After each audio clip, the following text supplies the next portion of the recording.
So there is no doubt that you really used um, your probably among the best gifts that you have been given by God I think through so.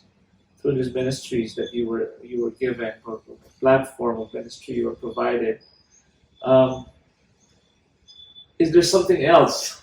Yeah, I designed the formation program of the youth ministry Okay. in 1982. Uh-huh. As Yes. Bishop Sanchez Oh yeah. was their bishop that time. So I had that cost me a lot of discernment, because Archbishop Sanchez and Monsignor Akas and the board of consultors, they were looking for a priest to start the youth ministry. And there was nobody except Santos Rabang. And I refused. Huh. Because, well, this is a story. When Archbishop Sanchez came, I asked for an appointment with him. Because I know Archbishop Sanchez is the product of the Dominicans. So many Dominicans, we were trained to go through protocols. So I made an appointment with him and said, well, on this day you'll see me at 9 o'clock. So before 9 I was already there waiting for him. And at 9 o'clock he sent the secretary to get me in. And so I told him about this place. And he said, well, this place is all documented, meaning to say, I did not just come here out of my own free choice and volition. Archbishop Season did the decree of the Pious Union and so on. So everything was done in black and white. And the chancellor at the time was Monsignor Akas. I suspected it was Akas who typed all those documents. Now here comes Sanchez. So I told him about this place. And he told me, as far as I'm concerned, I want nothing of this sort in my archdiocese. As I said, he wants nothing of this sort. So I said, well, you are the boss. And I did not say anything anymore. So, is there anything more for you to say? No more. So you may go because another one's coming in. So I went to Apuacas. Your boss, your archbishop said, he wants nothing of this sort in his archdiocese. Now, since you were the secretary chancellor during the time of season, will you tell Archbishop Sanchez to put that in black and white? Because everything came in black and white, right? So he does not want it. Will you tell him to put that in black and white? And Monsignor Raka said, oh wow, don't take Sanchez seriously. He's just testing you. Testing me or not, I want it to be written in black and white. So nothing in black and white came. Now came this offer for the youth ministry. And so I said, this is my time to get even. The man who got even with God. Yeah. And so they called for me, I didn't want to go. For the second time they called for me, I didn't want to go. Third time, fourth time, fifth time, sixth time. And then Apuaka said, he's calling for you. I said, my dear, the expression of Apuaka is my dear. My dear, you're the brain of the archdiocese. Can't you understand that I do not want to be in the youth ministry? But who else would do it? Nobody else, except you. But I do not want. But then I was disturbed, I cannot, continue getting even with the Archbishop and still say that I am a man of prayer, a man of the Spirit. So I went. So when I went to his office, it was 3:30 in the afternoon of that day. And then he gave a different image of himself. Was seated in front of his huge table and he came to me and said, Santos, how much time do you have in the monastery? How much free time do you have? I said, oh, Archbishop, I have plenty of free time, leisure time after my prayers and my lectio divina and my manual work. I have all the time to be free. Then, can you give me a little of your free time for the youth ministry?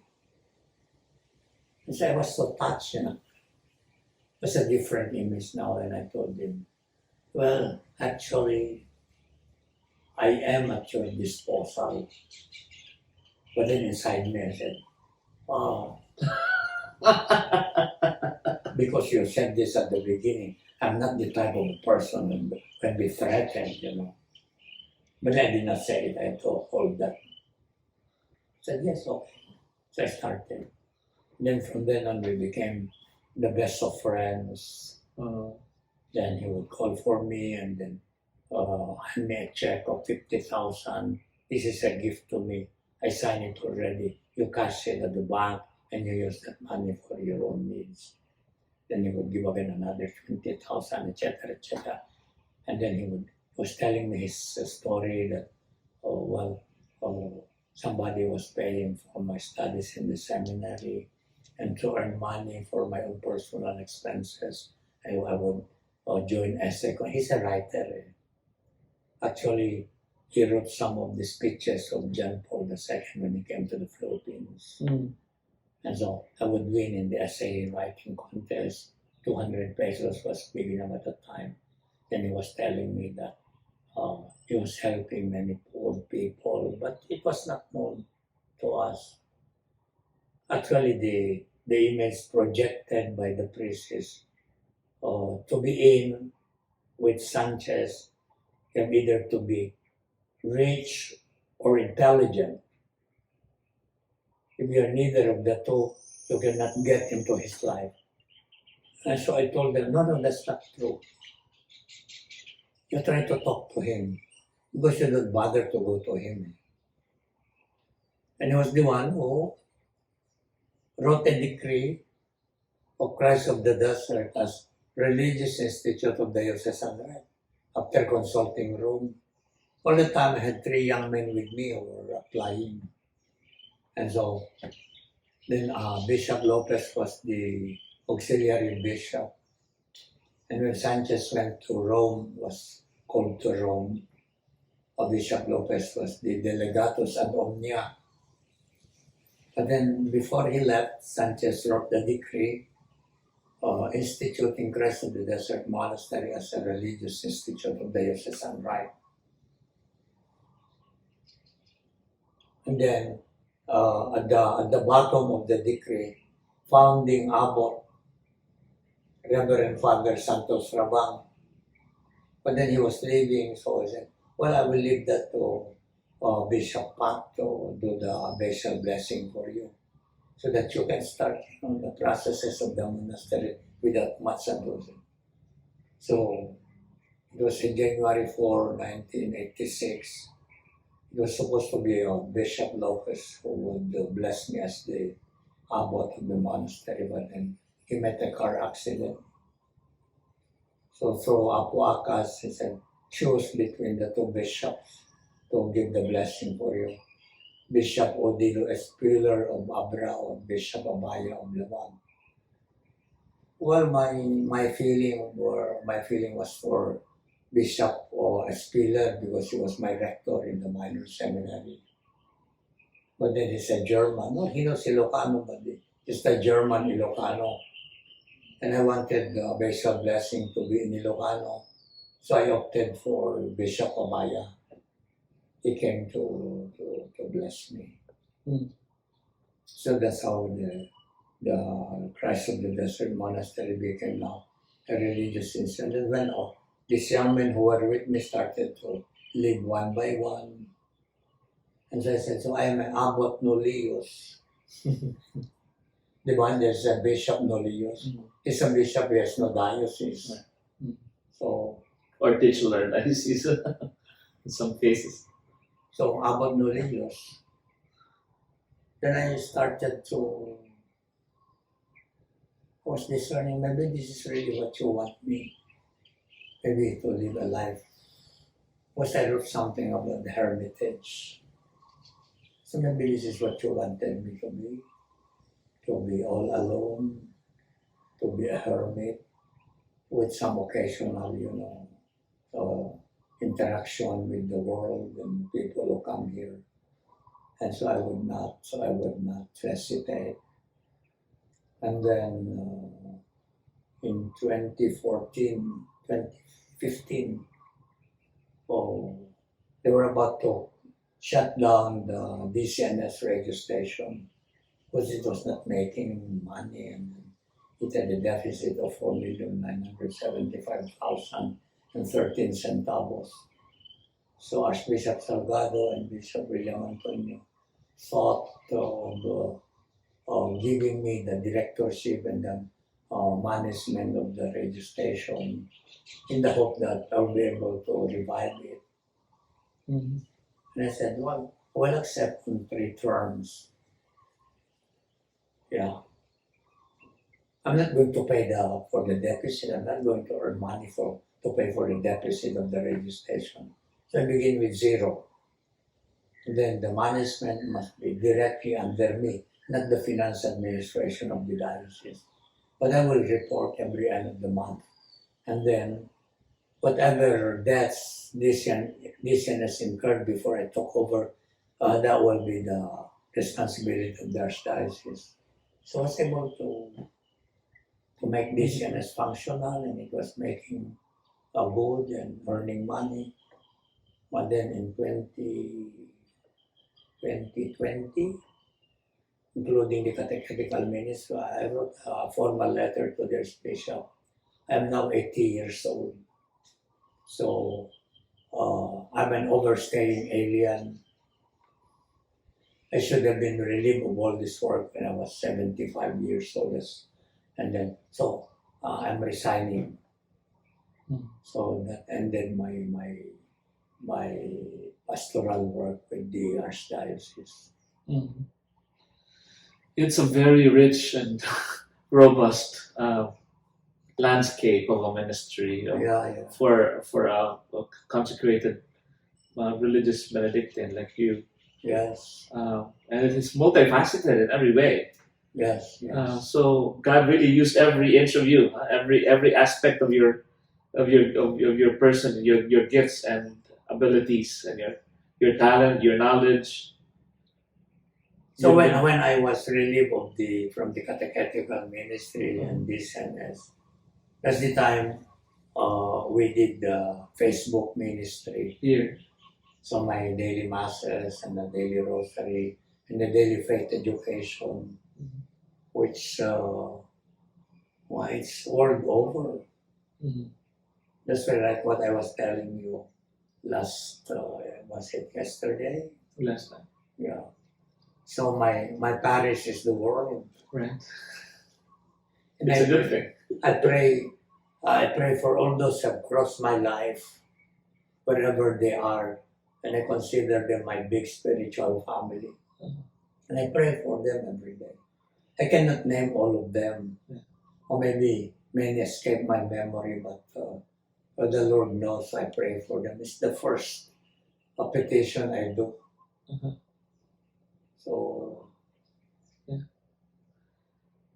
So looking back to those years now, and you are now 82 years old. My goodness, you have arrived at a time of your life when you now feel like you are staying in now, and you're not looking outward. You're looking inward more, and you're staying here. You're not really going out much anymore. This probably gives you an opportunity also to just review the whole story of your priesthood. What are the things that I heard the highlights? I heard the highlights of all that, but maybe how about, are there specific people that come to you that you can consider to maybe that you're most grateful to the Lord for because they were there in a sort of a